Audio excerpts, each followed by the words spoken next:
Welcome into the latest edition of the Charm City Birdwatch podcast. I'm your host, Jake McDonnell. For all things Charm City Birdwatch, you can follow us on Twitter at CharmCityBW, Facebook on Facebook.com/CharmCityBirdwatch, Instagram is Charm City Birdwatch, and of course, CharmCityBirdwatch.com. And of course, all questions can be forwarded over to CharmCityBirdwatch@gmail.com. And you are subscribed and listening to this podcast through either iTunes or SoundCloud. Please, if you're on iTunes, please leave us a 5-star review and 5 stars and comment, just to leave the good reviews out there. And also on SoundCloud, be subscribed as well.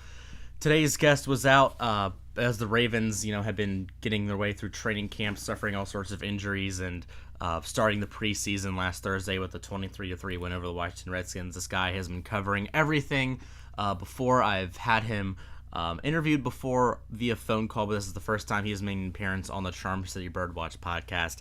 He is Ryan Mink, Baltimore Ravens staff writer. You can follow him on Twitter at Ryan Mink, co-host of the Lounge podcast with Garrett Downing, which you can also subscribe on iTunes and wherever you can find podcasts as well. So without further ado, we want to welcome him into the podcast to talk all things Ravens as they figure out what's been going on since the first preseason game, and they set their sights on Thursday night against the Dolphins. Here we go, welcoming in Baltimore Ravens staff writer Ryan Mink and co-host of the Lounge into the Charm City Birdwatch podcast. You can follow him on Twitter at Ryan Mink. So Ryan, coming out of the first preseason game now, we're 3 days removed. What were your some of your top takeaways after watching the game on Thursday? Well, I thought the undrafted rookies really stood out, and we had all seen it in practice here at the Under Armour Performance Center, but to see them transfer that to the game was really impressive today. Obviously, one guy was Tim White. Now, unfortunately, he has a hand injury now and is out for the year, so that's a pretty big bummer. But Quincy Adeboyejo, another wide receiver that's really stood out, looked very good. I thought Patrick Ricard, a defensive lineman, he continues to make plays. Another wide receiver that a lot of people aren't talking about, but, guys making a play today is C.J. Board, another wide receiver. So some of those guys, Ricky Ortiz, Jalen Hill, the cornerback, he makes an interception, it seems like, every single practice, and made one in the game as well. So a lot of those guys transferred what they've been doing in practice to the game. That's what you want to see. So some of those guys are going to make the team. Obviously, the defense was nasty. I think after all the investments the Ravens made in this defense during the offseason, we all knew it was going to be good.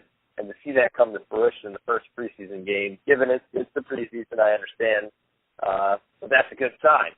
You obviously don't want to put all that money and draft picks in there and then have them get run over by Kirk Cousins, and they did not.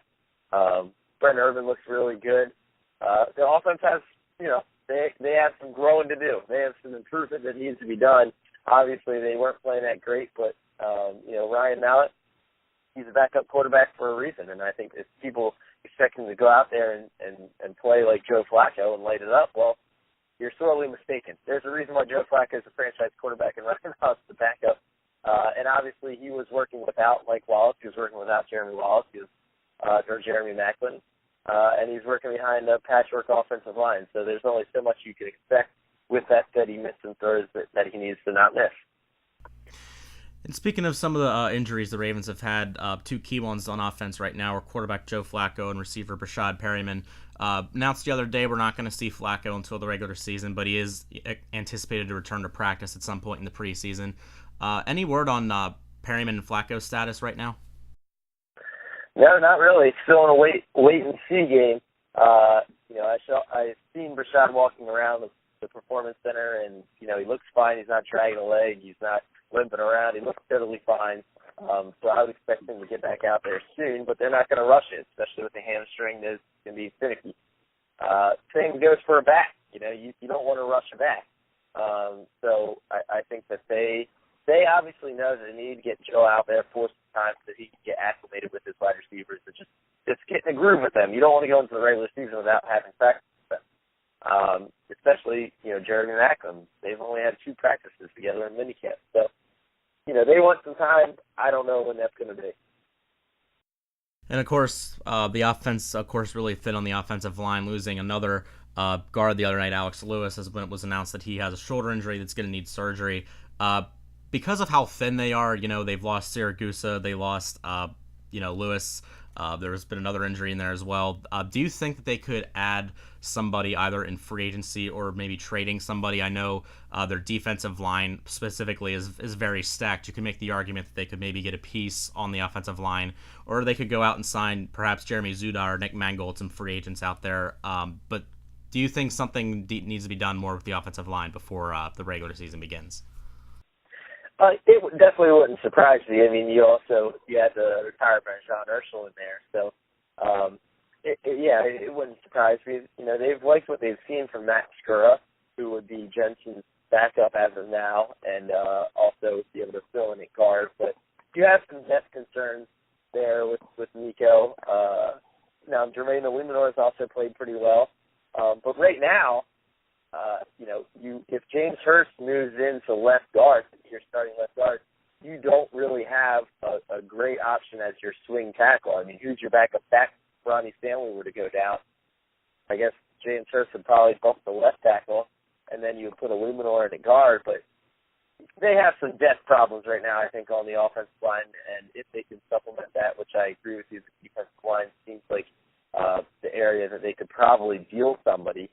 Then I think that would be beneficial.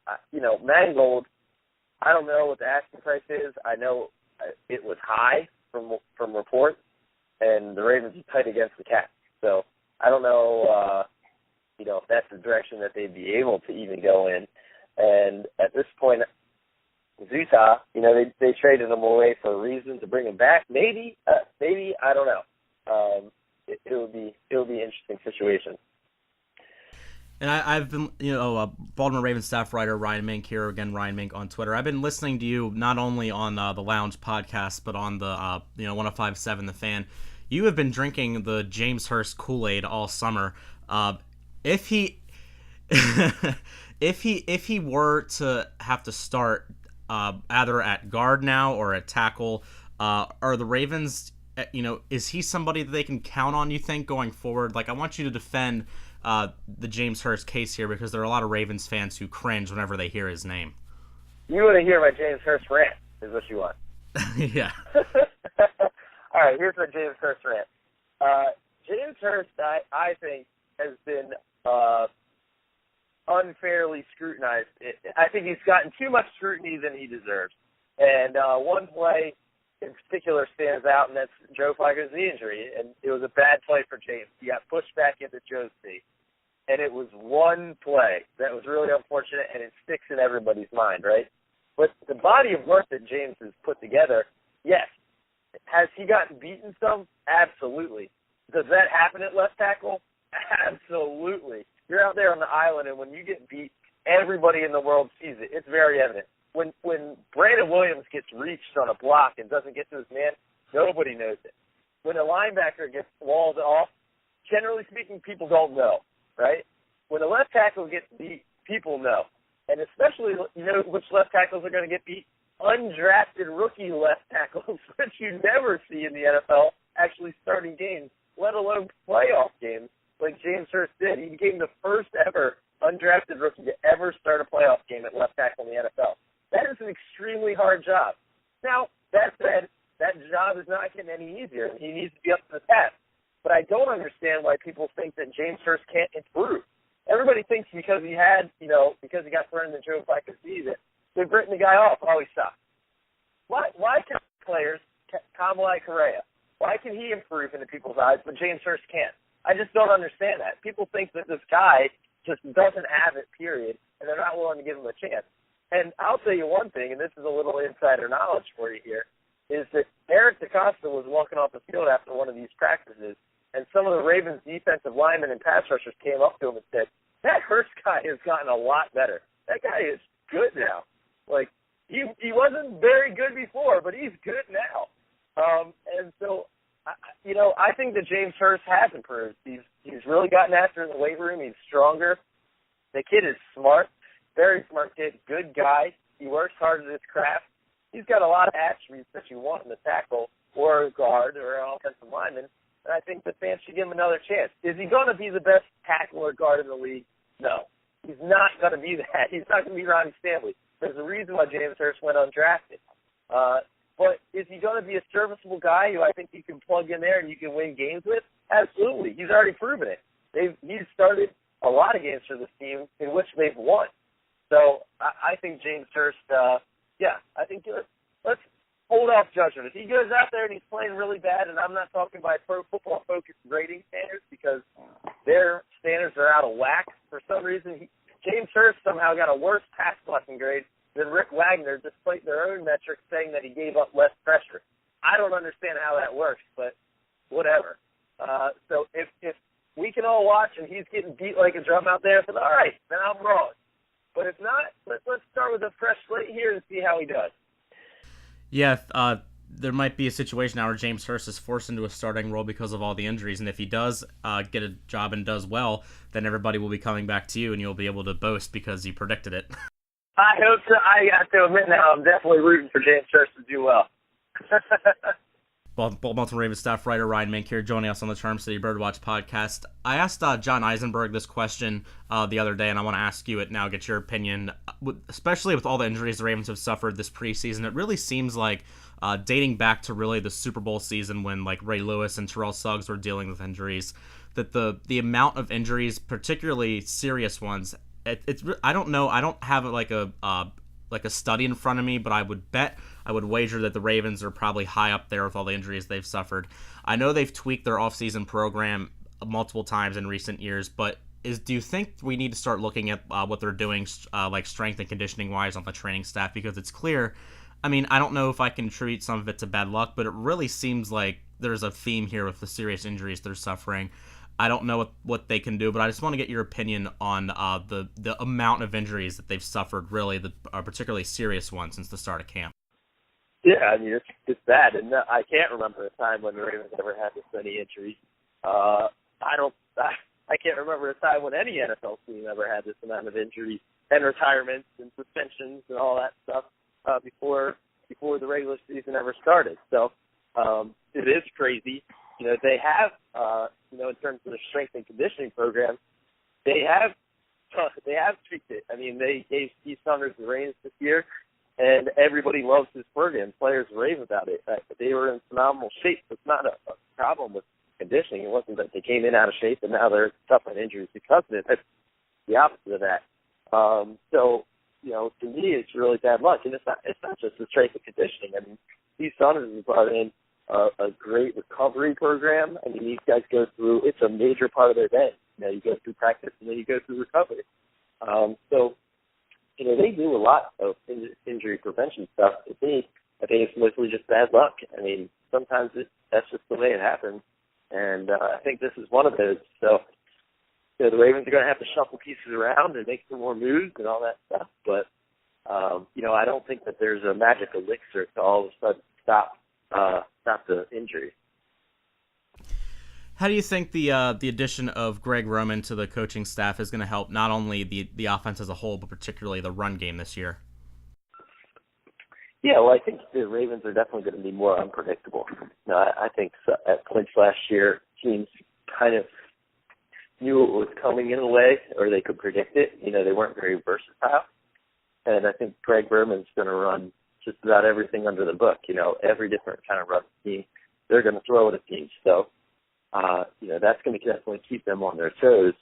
And I think that he's just a guy who knows how to do it well, how to execute it well. So, yes, I do think that Greg Roman will help the run game.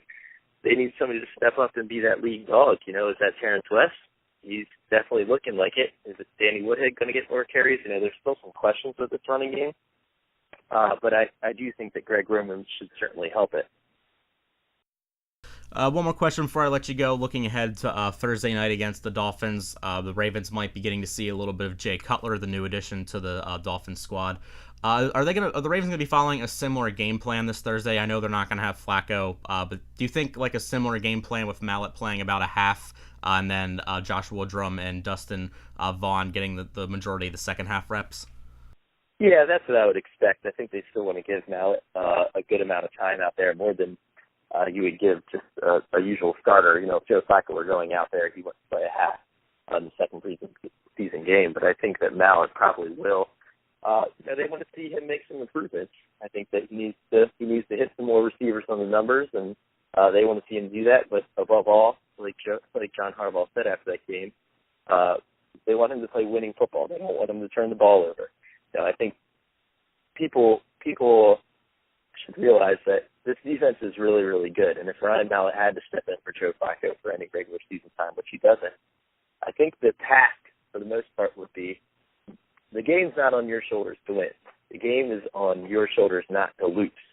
And so that's what they want to see him do in the preseason. Go out there, play solid football, let the defense own people, get a touchdown, let march down the field, let Justin Tucker do his thing, and that's a pretty good winning formula. So that's what they want to see from Ryan Mallett. Now, if I remember correctly from the Lounge podcast, you did land the opportunity to go to Miami this week. Is that correct? Yeah, that's correct. Okay. Well, hopefully everything goes well. Hopefully the Ravens make it through a week without suffering any significant injuries or anything similar to that, losing any key players. Ryan Mink, once again, Baltimore Ravens staff writer. You can follow him on Twitter at Ryan Mink. Thanks again for joining me today, and I'll be in touch. Have a good time out there at practice today, and hopefully we get some stronger indications about the team, maybe Flacco and Perriman updates. I know a lot of Ravens fans are anxious about that. So, Ryan, thanks for joining me again. All right, thanks, bud.